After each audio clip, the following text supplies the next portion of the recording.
بسم الله الرحمن الرحيم السلام عليكم ورحمة الله وبركاته maanta waxaan soo booqanay iskuul maxamuud xarbi aan ka socono jaamacadda jasiire iyo isbitaalka jaamacadda jasiire laftarkeedaba waxaan keenay koorso la yiraahdo stop the bleed oo loogu tala galay qof waliba oo Soomaaliya joogo ama caalamka ku nool oo 8 sano ka weyn inuu barto koorsada waxay ku saabsan tahay maadaama aan dal joogno ka jiraan qaraxyo iyo dhibaato dagaalo waxyaabaas ka jiraan qof walba agtada ku dhaawacmi karo qof walba wax ku gaari karaan si qofkaas marka naftiisa amba xubinkiisa kamid ah aad u badbaadi lahayd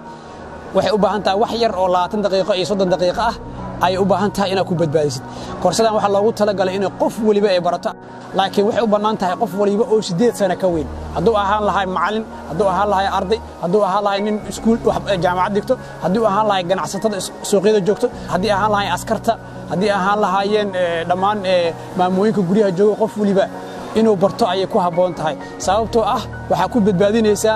amba aad ka hortagaysaa qof gacan laga gooy lahay waqti baa qof walba qoran laakiin